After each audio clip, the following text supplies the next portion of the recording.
എല്ലാവർക്കും നമസ്കാരം. എന്റർടൈൻമെന്റ് കിഴിയിലേക്ക് എല്ലാവർക്കും സ്വാഗതം. യെസ്, എന്റർടൈൻമെന്റ് കിഴി എപ്പിസോഡാണ്. ഒരുപാട് അപ്ഡേറ്റ്സുകളുണ്ട്. എല്ലാം കിഴിക്കത്തിന്റെ കിഴിയിലേക്ക് പോവാം. യെസ്, അടുത്തോ ഇന്ന് ഞാൻ അല്ല ഒരു കണക്കിന് മത്സരം ഉള്ളതാട്ടോ നല്ലത്. എന്താടാ ഈ കഴിഞ്ഞ കിഴി കണ്ടവർക്ക് മനസ്സിലായിട്ടുണ്ടാവും. മത്സരം ഉണ്ടെങ്കിൽ ആ മത്സരത്തിന്റെ മൈൻഡിലെങ്കിലും ഇവന്മാര് ഇല്ലെങ്കിലേ അല്ലെങ്കിൽ ഇവിടെ ഇരുന്നിട്ടേ അളിയുന്നതിനൊക്കെ ഒരു പരിധി ഇല്ലടേ ഇത്. ഫസ്റ്റ് കിഴി അംബികന്റെ പതി. അംബികാപതി സിനിമ റീ റിലീസിന് ഒരുങ്ങാണ് ഓഗസ്റ്റ് 1. ആനന്ദൽ റോയ് ഡയറക്ട് ചെയ്ത സിനിമയാണ്. സോനം കപൂറും ധനുഷും പ്രധാന വേഷത്തിലെത്തിയ സിനിമ. അതായത് ധനുഷ് പാൻ ഇന്ത്യൻ ആയ സിനിമ. യെസ്, അംബികാപതി രഞ്ജാന സിനിമയുടെ തമിഴ് റീമേക്ക്. ഓക്കെ, കാണാത്തവരുണ്ടായേക്കാം. പിന്നെ ഇഷ്ടം പോലെ വലിയൊരു വിജയം ആയിരുന്നില്ല, അത് വിജയിച്ചതാണ് അവിടെ. ഓക്കെ, ബാഗി 4. ഓക്കെ,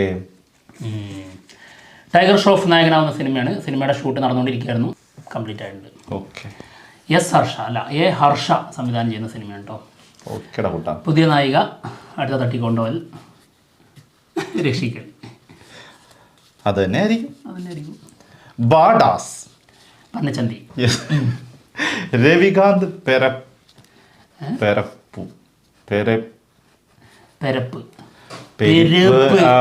നെരുപ്പ് എന്താണെങ്കിലും ശ്രീകാന്ത് പെരുപ്പു ആണ് സിനിമ ഡയറക്ട് ചെയ്യുന്നത്. രവികാന്ത്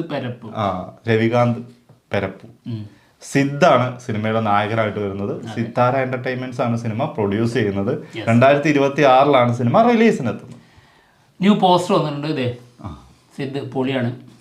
ടില്ല് സ്ക്വയർ ഒക്കെ കണ്ടവർക്ക് അറിയാം അല്ലേ? അത് ശരിയാണ്. ഓക്കെ, അടുത്തത് അല്ലു അർജുൻ അറ്റ്ലി മൂവി.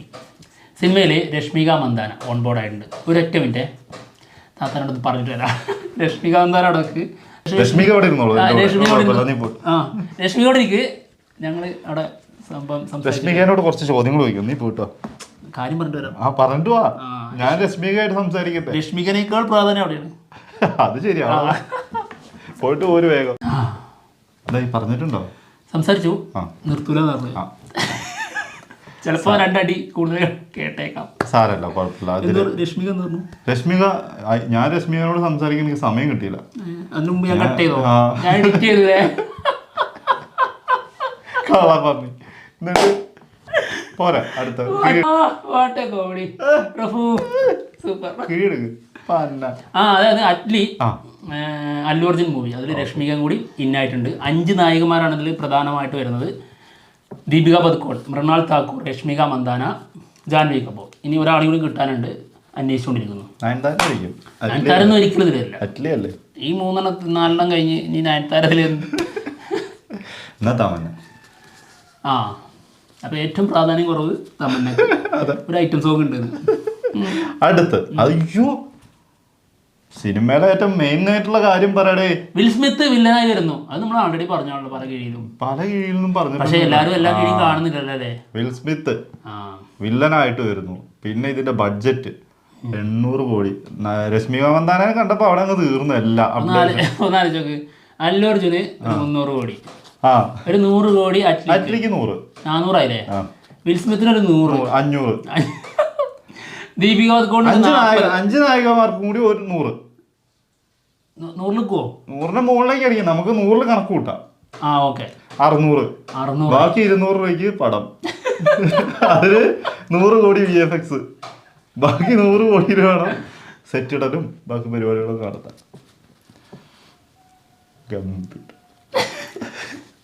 അടുത്തത് 100 നിന്നാലായി. ദത്തക് 2. എന്റെ നാക്കടക്കം കുടുങ്ങിപ്പോയതിനിപ്പോ. സിനിമയുടെ റിലീസ് ഡേറ്റ് പുറത്തു വന്നിട്ടുണ്ട്, ഓഗസ്റ്റ് 1. സിദ്ധാന്ത് ചതുർവേദി നായകനാവുന്ന സിനിമയാണ്.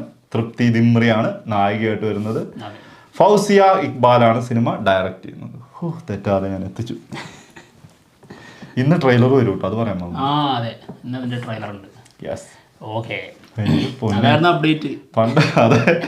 പണ്ടൊക്കെ ഒരു കിഴി തുടങ്ങുന്നു, ഒരു പേടിയില്ലായിരുന്നു, സിമ്പിൾ ആയിട്ട് പോയെന്ന്. ഇപ്പൊ എല്ലാം കൃത്യമായി പറഞ്ഞിട്ട് ഭാഗ്യം ഞാൻ ഒന്നും തെറ്റാതെ എത്തിച്ചു പറഞ്ഞു. അതിനുശേഷം അപ്ഡേറ്റ് പറഞ്ഞിട്ടില്ല. ട്രെയിലർ വരുന്നതിന്റെ ആയിരുന്നു അപ്ഡേറ്റ്.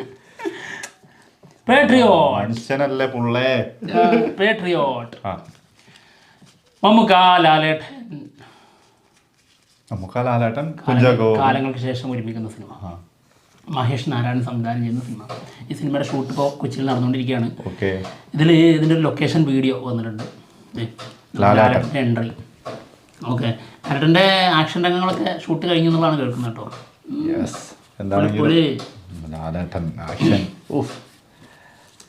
നമ്മളൊരു വീഡിയോ ചെയ്തിട്ടുണ്ടായിരുന്നു ഞങ്ങൾ കുറേ മാസങ്ങൾക്ക് മുമ്പാണ്. അതായത് സുരേഷ് ഗോപി വില്ലനായി മമ്മൂക്ക നായകനാവുന്ന സിനിമ. സത്യം. അതിപ്പോ വെറുതെ പറഞ്ഞെന്നുള്ളൂ, പിന്നീട് മനസ്സിലാവും, പിന്നീട് പൊടി കിട്ടിക്കോളും. അടുത്തത് മഹാഭാരത്. ആമിർ ഖാന്റെ എന്താ പറയാ ഡ്രീം പ്രൊജക്റ്റ് സിനിമേന്റെ പ്രീ പ്രൊഡക്ഷൻ വർക്കുകൾ ഈ ഓഗസ്റ്റിൽ സ്റ്റാർട്ട് ചെയ്യും എന്നാണ് കേൾക്കുന്നത് കേട്ടോ. ആമിർ ഖാൻ തന്നെയാണ് പറഞ്ഞത്. ആർക്കും തടയാനാവില്ല എന്നാണ്. ആർക്കും എന്നെ തടയാനാവില്ല. ആര് തടയുന്നു? ധൈര്യമായിട്ട് ചെയ്യും, എല്ലാരും കൂടെ. അമ്പോ കൃഷ്ണനായിട്ടൊരു വരവുണ്ടാവും ആമിർ ഖാന്റെ. പോയിക്കും. ആരാണോ ഭീഷ്മ? ആരാണാവോ? അർജുനൻ ആരാണ്? അറിഞ്ഞൂടാ. വരട്ടെ, കാസ്റ്റിംഗ് ഒക്കെ വരട്ടെ, എന്നിട്ട് നമുക്ക് തീരുമാനിക്കുന്നു. ദൈവം ആമിർ ഖാൻ തന്നെയാണല്ലോ. ഞാൻ തീരുമാനിക്കും ഇവിടെ ആർക്ക് വരണം.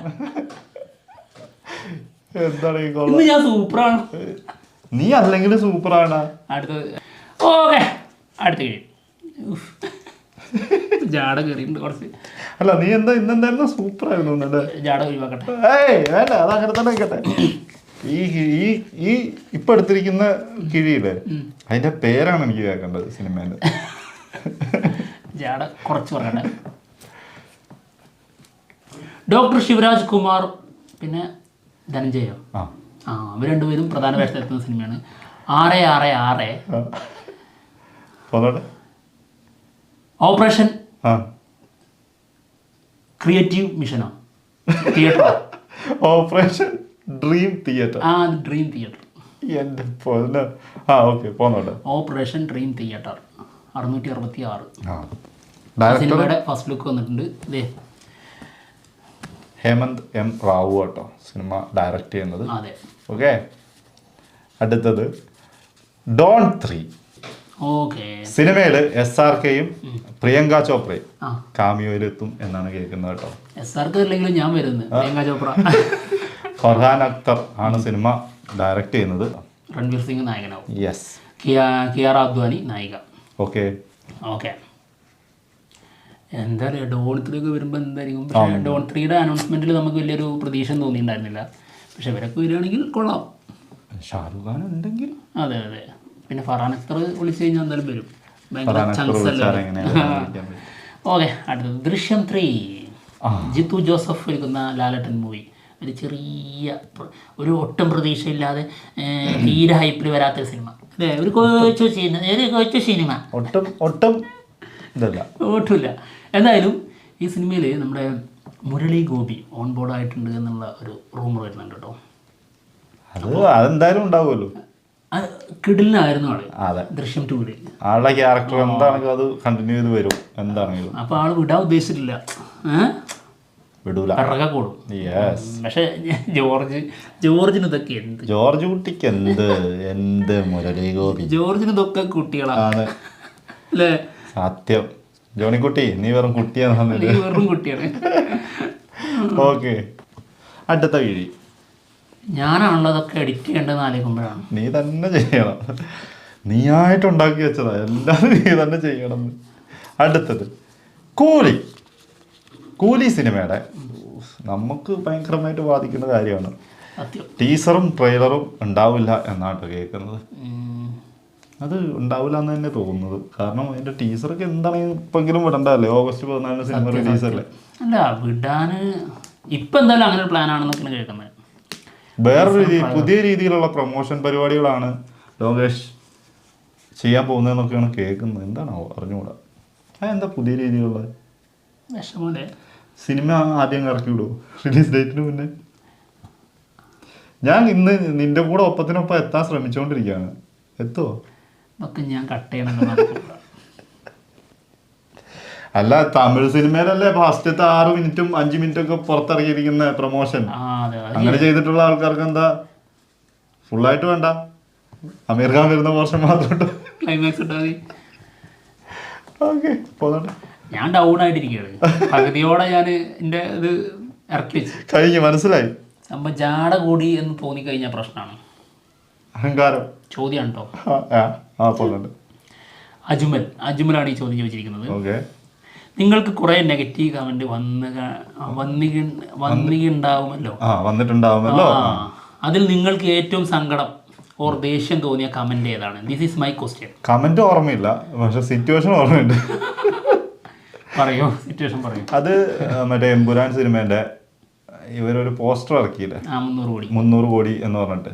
ആ സാധനത്തിന്റെ വീഡിയോ ചെയ്യുന്ന സമയത്ത് അതിനുശേഷം ആ വീഡിയോന്റെ അടിയിൽ വന്നിട്ടുള്ള അത് കഴിഞ്ഞ് കുറെ വീഡിയോസിന് അങ്ങനെ തന്നെയായിരുന്നു. ആ സമയത്ത് നമുക്ക് ഭയങ്കര ഇവർ മനസ്സിലാക്കുന്നില്ലല്ലോ, അത് നമ്മൾ പറയുന്നത് എന്താണെന്നോ അല്ലെങ്കിൽ അതിന്റെ സത്യാവസ്ഥ എന്താണെന്നോ മനസ്സിലാക്കാതെയാണല്ലോ ചീത്ത വിളിക്കുന്നത് എന്ന് ഓർത്തപ്പോൾ ഉള്ളൊരു വിഷമം ഉണ്ടായിരുന്നു കേട്ടോ. അത് നന്നായിട്ടുണ്ടായിരുന്നു. ഇത്രേ ഉള്ളൂ. അതായത് ലാലേട്ടൻ ഫാനാണോ മമ്മൂക്ക ഫാനാണോ, ഇത് കുറേ ആൾക്കാർക്ക് ഓരോരുത്തരോട് ഒരു പ്രത്യേക ഇഷ്ടമുണ്ട് എന്ന് കരുതി എല്ലാവരും അങ്ങനെയാണെന്നുള്ളൊരു ചിന്ത ഉണ്ട് കുറേ ആൾക്കാർ. അതൊരു സത്യമായിട്ടുള്ള കാര്യം. അങ്ങനെയല്ല, ഞങ്ങൾ അതിൽ പെടുന്നില്ല. ഞങ്ങൾ അങ്ങനെ ആയിരുന്നോ? അത് എത്ര തവണ പറയുന്നത് ആയിരുന്നു.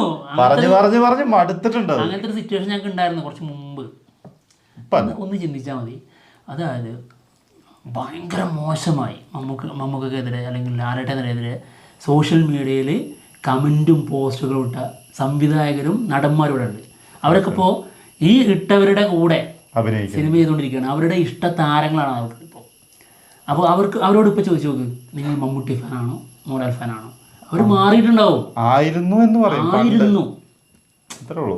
മനസ്സിലാവുന്നുണ്ടോ? അപ്പോൾ അവരുടെ ഉള്ളിലേക്ക് ഈ സാധനം നമുക്കൊരു പ്രത്യേക ഇഷ്ടം കയറാനുണ്ട്.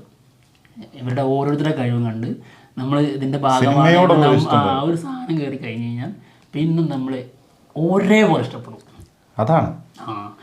അല്ലാതെ ഇങ്ങനെ ഇരുന്ന് നമുക്ക് ഒരാളെ മഹിമ മാത്രം എന്ന് പറയാൻ പറ്റും. അപ്പോൾ ഒരുപാട് ചാനലുണ്ടല്ലോ, അതായത് മമ്മൂക്ക ഫാൻസ് എന്നുള്ള രീതിയിൽ ചെയ്യുന്നവരുണ്ട്, മോഹൻലാൽ ഫാൻസ് എന്നുള്ള രീതിയിൽ ചെയ്യുന്നവരുണ്ട്. അവർക്ക് എപ്പോഴും ഒരു പ്രത്യേക താല്പര്യം ആ ഇഷ്ടമുള്ള നടനോടുണ്ടാവും. ആ രീതിയിൽ തന്നെയായിരിക്കും എപ്പോഴും വീഡിയോ ചെയ്യുക. അവരാരെങ്കിലും ഭയങ്കരമായിട്ട് സ്വീകരിക്കുമോ? ഇല്ല. ഇത് രണ്ടുപേരോടും ഇഷ്ടം നമുക്ക് അന്നും ഇന്നും ഇപ്പോൾ ഉണ്ട് കേട്ടോ. ഭയങ്കരമായിട്ട് ഇഷ്ടമുണ്ട്. സിമ്പിളായിട്ട് പറയാം. അപ്പോൾ മെസ്സി ക്രിസ്ത്യാനോ എന്ന് ചോദിച്ചു കഴിഞ്ഞാൽ വളരെ സിമ്പിളായിട്ട് ഞങ്ങൾ മെസ്സി എന്ന് പറഞ്ഞിട്ടുണ്ട് ഇല്ലേ? തീർച്ചയായിട്ടും. ഞങ്ങൾ ആ ലെവലിൽ, അതായത് ഫാനോളി എന്നുള്ളൊരു ലെവലിലേക്ക് മാറിപ്പോകും ആ സമയത്ത്. ഫുട്ബോളിലേക്ക് വന്നാൽ തീർച്ചയായിട്ടും. അതെ, ആ സമയത്ത് ഞങ്ങൾക്ക് കിട്ടുന്ന തെറി ഇതൊന്നും ഞങ്ങൾക്ക് പ്രശ്നം ഉണ്ടാവില്ല. ഒരിക്കലും അല്ല. സിനിമ എന്ന് പറയുന്നത് എന്താ പറയുക, സിനിമയോടുള്ള ഇഷ്ടം കൂടിയിട്ട് അതിൽ നടന്മാര് നായകന്മാരെന്നുള്ളൊരു വ്യത്യാസം നമുക്ക് തോന്നാറില്ല. അതൊക്കെ പോയി. അതില് ഇപ്പൊ എന്താ പറയുക, ചെറിയ സീൻ ചെയ്യുന്ന ആൾക്കാരാണെങ്കിൽ പോലും അവരുടെ അഭിനയം കാണുമ്പോൾ പോലും അത് നമ്മുടെ റിവ്യൂവിൽ നമ്മൾ എടുത്തു പറയാറുണ്ട്. അവരെന്താ അടിപൊളിയായിട്ടാ ചെയ്തതെന്ന് ചോദിക്കും.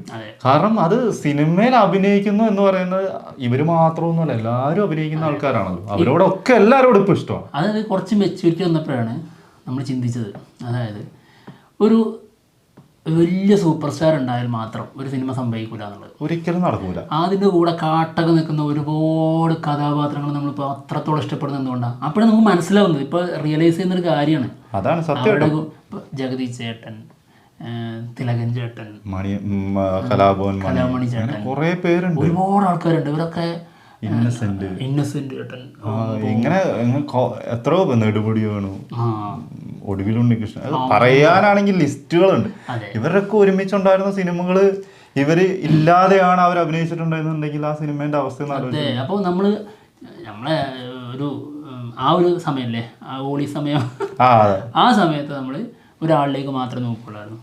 ഇവരൊന്നും ഇല്ലെങ്കിലും ആ സിനിമ അല്ല. അതാണ്, അത് അത്രേ ഉള്ളൂ. ആ സിനിമ എന്ന് പറഞ്ഞ സാധനത്തിൽ ഒരാളെന്നുള്ളതല്ല.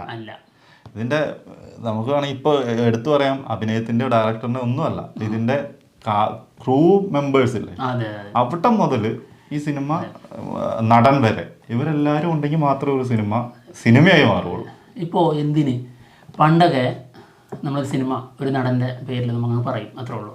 ഇപ്പോൾ അപ്ഡേറ്റ്സ് പറയുന്ന ചാനലാണ് നമ്മുടേത്. ഇതിൽ ഇന്നയാൾ ഓൺബോർഡായി, ഇന്നയാൾ ഇന്ന വേഷം ചെയ്യുന്നു, ഇന്നയാൾ വില്ലനായി വരുന്നു എന്നൊക്കെ പറഞ്ഞ് നമ്മൾ അപ്ഡേറ്റ് ചെയ്യുമ്പോൾ അത് കേൾക്കാൻ നിൽക്കുന്നത് എന്തുകൊണ്ടാണ്? ഇപ്പോൾ അതാണ് ആ ഒരു പ്രാധാന്യം ഉള്ളതുകൊണ്ടാണ്. അതായത് ക്രൂ, കാസ്റ്റ് എല്ലാം നോക്കിയിട്ടാണ് ഇപ്പോൾ സിനിമയുടെ വലുപ്പം തിരഞ്ഞെടുക്കുന്നത്. അതിന്റെ ഒന്നാം തരം തെളിവാണ് ഇപ്പോൾ മലയാള സിനിമയിലും ആണെങ്കിൽ പോലും മാറിയിരിക്കുന്നത്. ഒരു സിനിമയുടെ അനൗൺസ്മെന്റ് പോസ്റ്റർ വന്നാൽ അതിന്റെ ഏറ്റവും മുകളിലുണ്ടാവും അഭിനയിക്കുന്ന ആൾക്കാരെ എത്ര പേരുണ്ട്, അവരുടെ പേരെങ്ങനെ എഴുതി വെച്ചിട്ടുണ്ടാവും. എന്തുകൊണ്ടാ? അല്ലെങ്കിൽ ഒരാളുടെ പേര് മാത്രം അവിടെ എഴുതിയാൽ മതി. ആ സ്ഥാനത്ത് ഇപ്പൊ എല്ലാവരുടെ പേരുകളും എഴുതി വെക്കും, ആരൊക്കെ അഭിനയിക്കുന്നുണ്ട് എന്നൊക്കെ അറിയാം. അത് സിനിമയായി വളർന്നു, അതുമല്ല നമ്മുടെ ചിന്താഗതിയും വളർന്നു. അതുകൊണ്ടാണ് അതിനകത്തൊരു മാറ്റം വന്നത് കേട്ടോ. എന്താണെങ്കിലും നല്ലൊരു ചോദ്യമായിരുന്നു. ഞങ്ങൾ എന്തായാലും പോവാണ്. മറ്റുള്ള വിശേഷങ്ങളുമായിട്ട് ഉടനെ തന്നെ വരാം. അങ്ങനെ ഒതുക്കി ഞാനും ഒതുക്കി. ആ ചോദ്യത്തിൽ ഒതുങ്ങിപ്പോയി.